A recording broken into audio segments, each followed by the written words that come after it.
Hello everyone, it's Mike Levin on Wednesday, December 11th, 2019, and I am on my way into work, and I thought I'd shoot a video. I hardly do these commuting, walking, talking videos anymore because I don't really script them and I don't really plan them, and YouTube isn't really my main thing, and I do them just to think out loud about the work that I'm doing.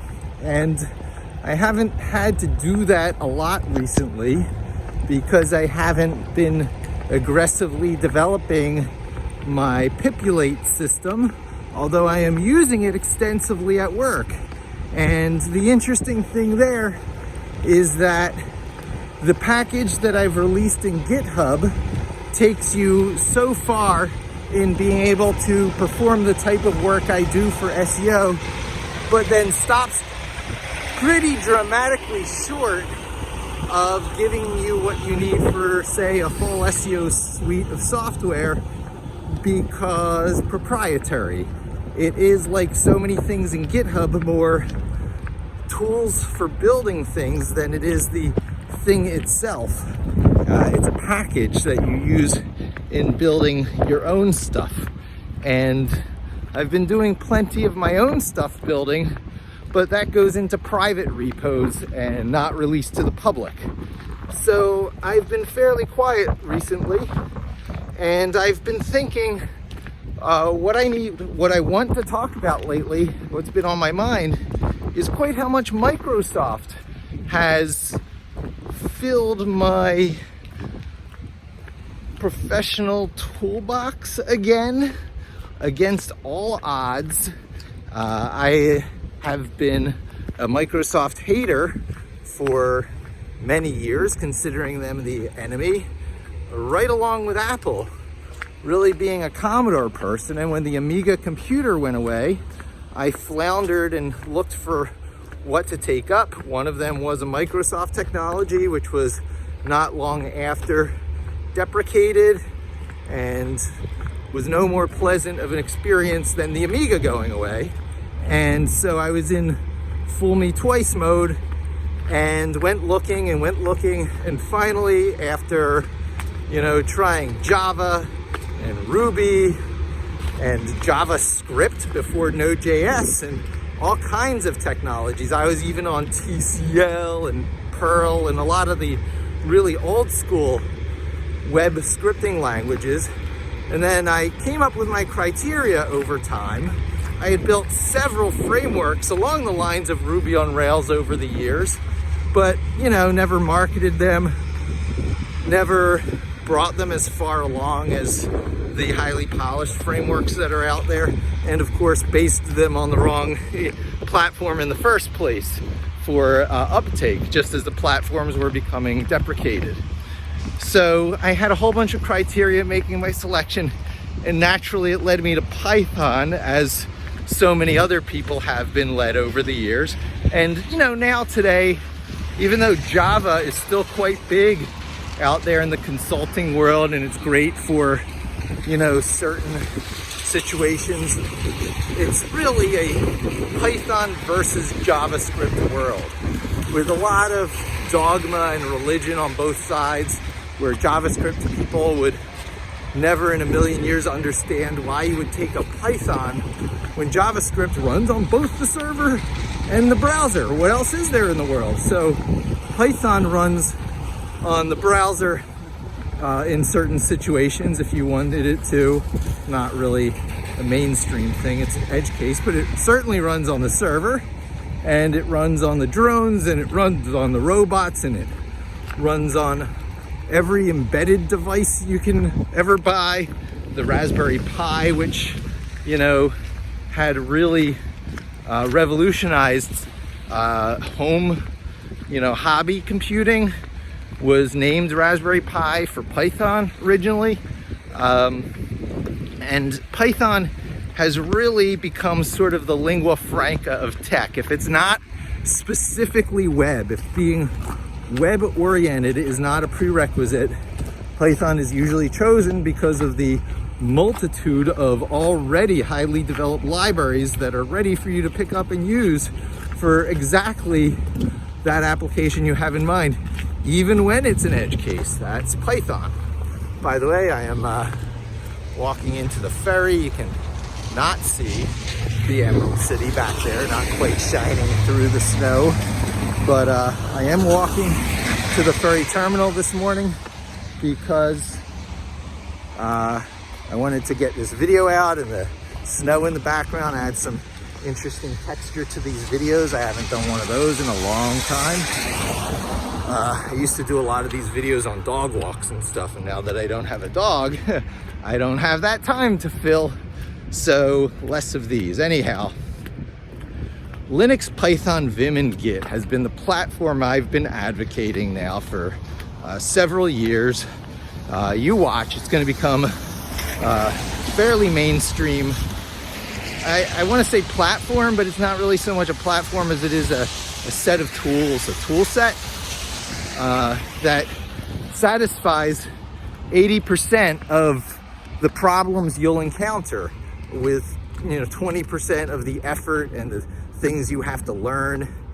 And so it is it hits that sweet spot of satisfying most of the technology needs you'll need in your professional career without having to learn everything, because there's really so much to learn. You can't learn everything. So if you have to learn something, you might as well start out with stuff that's going to serve you well for the rest of your life. And you're like, hey, wait, things change so rapidly.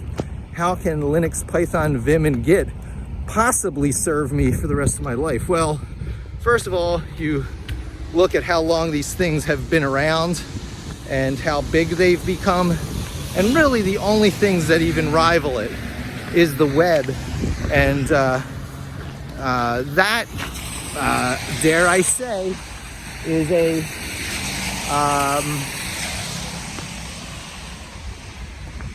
something like an edge case. Maybe not an edge case because it's so popular today, but you remember PostScript printers. It was built into everything. It had a funky language that you had to use because and nobody really wrote in it. And just like today, few people write in just native plain vanilla JavaScript because it's so tied to the platform it's embedded into that it has its own customized subset of instructions based on the platform that it's in, and that would be the DOM in the case of the web.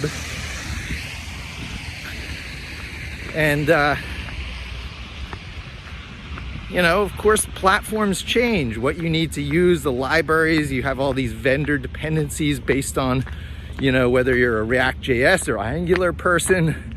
And everyone has to, I guess, put JS query in as one of their first things. And, it's just very fragmented and a tug of war between vendors in order to get you expert at a platform that's going away in a couple of years anyway. Compare that to libraries like Pandas under Python, which just gives you generic database capabilities in many regards, data manipulation abilities, which isn't going away. That's going to be there for the next 20 years, no matter how platform stuff changes.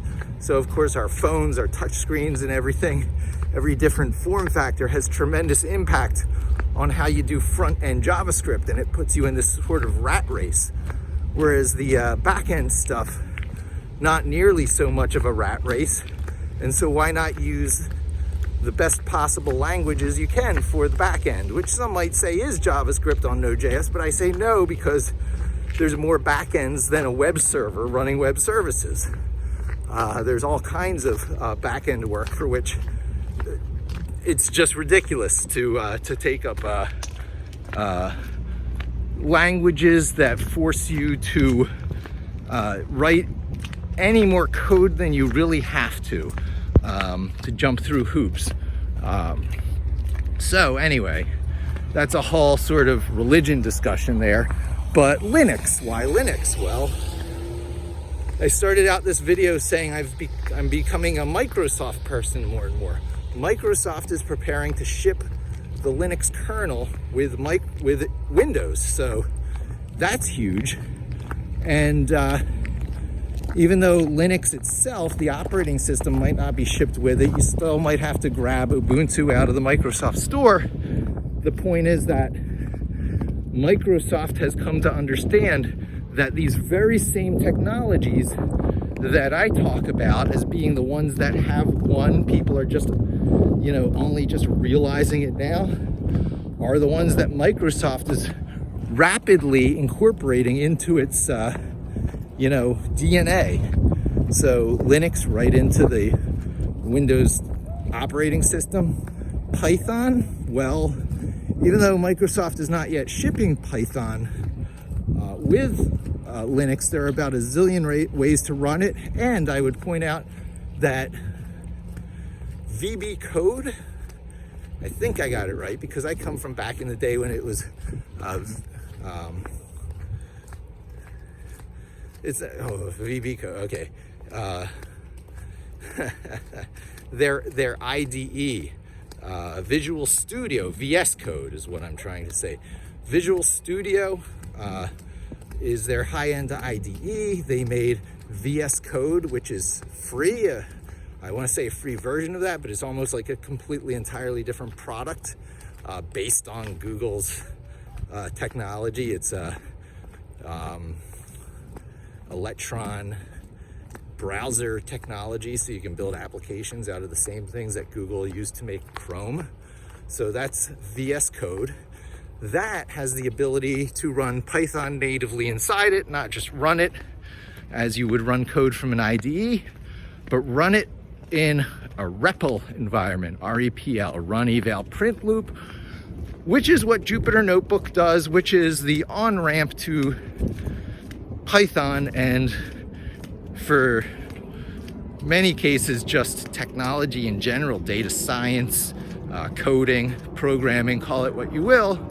It's a wonderful learning environment that runs directly in the web browser and is sort of like the transition drug onto Python.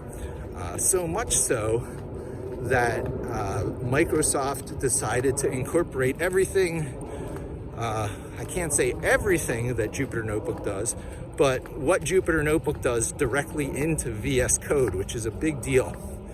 However, the company that puts out Jupyter Notebook, well, the company that distributes it in the form of Anaconda, which is both now the company name, it used to be Continuum.io, it's now Anaconda.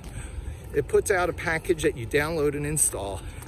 It installs Jupyter Notebook along with all the other common packages that people use for data science and financial work that aren't usually distributed with Python. They're not part of the standard library, but they include such things as pandas and NumPy. And so there's still reason to install and use Jupyter Notebook, but the fact that Microsoft has incorporated what it does into VS Code shows you yet another reason why, Microsoft is starting to represent the Linux, Python, Vim, and Git package that I advocate so much. So what about Vim and Git? Well, Git is an easy one. Microsoft bought GitHub for close to $8 billion.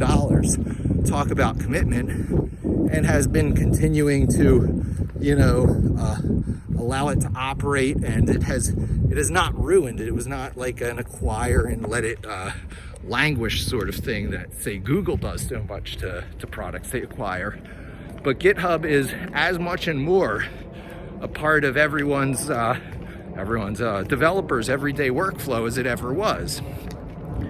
And the tooling around it, the ease of using it is just for always improving. So GitHub is the kind of social website around the Git code revision program that was created by Linus Torvalds to help manage the Linux code. So it sort of goes hand in hand with that. But it's how you get your code places. If I were to say a little bit about that platform or toolset, Linux, Python, Vim, and Git, It's where you run your code, where you develop and run your code. That's Linux. The language that you code in, it's what you code on, Linux. What you code in, Python. I guess you can say what you code in as well for Vim, the text editor, but how you get your code around is Git. So I skipped over Vim a little bit. It's always the wild card. It takes years to become really a master of it. It's one of those, 10 years to mastery. Why would you ever take it up? Because it's going to last you 20, 30 years of your career. So you'll be getting better and better at Vim always, just like someone practicing and exercising and getting better at martial arts or musical instruments in a period of time where every other text editor you'll have ever used, TextMate, Sublime, VS Code, will have completely come and gone, run its cycle, because they're so tied to the platforms. These text editors, they're not even, these IDEs, these coding environments that are tied to the platform du jour might make a big splash, and they might be great power tools to get you, operational fast, but they suck you in. They make you commit your time and energies to learning their environment, tuning your muscle memory to that, learning its macro system, its hotkeys, and then it goes away, or it goes out of style. Not so with Vim. And Vim is not particularly keyed to any particular technology platform or language. It runs on everything. It runs everywhere. It's pervasive. Smaller versions of it, VI, are part of the Unix specification, so it ships pretty much with every, thing that has some version of Unix or Linux installed, so you can just sit down and be operational, competently functional at pretty much any piece of hardware, any environment, any cloud thing you sit down on. And, it becomes a part of you, an internal part of you.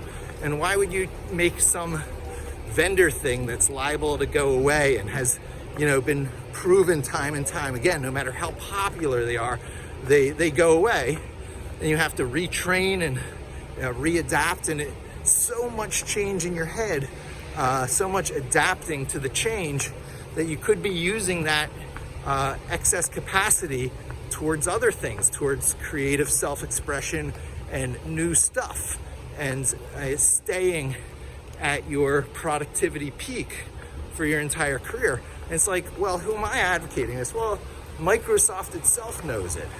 On the Linux front, of course, incorporating it into the operating system, but all the platform stuff that implies, Microsoft is all about the hardware now, investing themselves heavily into the best hardware in the world, and to make that hardware appealing for developers, including Linux with it. Python is forever increasingly easy to get running on your system in all the various execution contexts that are useful, from the learning environments you'll encounter in Jupyter Notebook and VS Code these days, up to the back-end server ways where it's really the CPython EXE, which is the reference specification of the language released by the Python organization, that used to be headed up by Guido van Rossum, but now has a group that does it. And then stepping you along to all the other contexts where Python runs the show, which is a lot more context than JavaScript. I'll tell you, JavaScript is in a few things, but Python is everything. It's the new pea in the pool of tech, the way Perl was back in the day. So it's sort of taken the baton from Perl as far as the language is built into everything and is embeddable into everything. Vim, not included by default, but once you have Linux on your Windows system, it's just installing Vim like you install anything else out of the Ubuntu repository, and then you can install Vim everywhere else you work, because essentially platform independent. And then Git is how your code flows around and you collaborate with other people, and it's a deployment method. And so you got everything you need in those 4 things. And Microsoft seems to be wholeheartedly embracing these same things.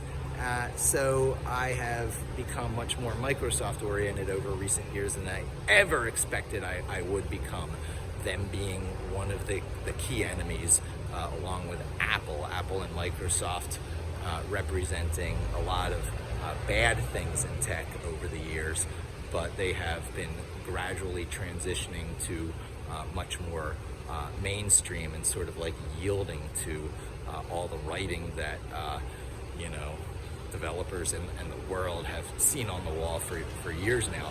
Microsoft more than Apple. So whereas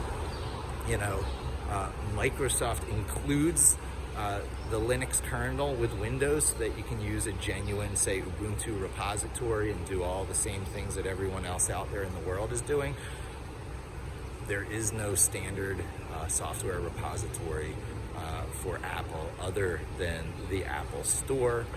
You have to resort to things like Mac ports or Homebrew, and they're just not the same as using the Debian software repository. Let me tell you, Debian/Ubuntu. There's so many sub-stories here, which I will cover, but this video is a good one just to sort of, fill you in on where my mind is right now regarding Microsoft mainstreaming itself with a whole bunch of awesome that happens to align with the same way I am trying to mainstream myself, even though these things don't necessarily sound like the mainstream.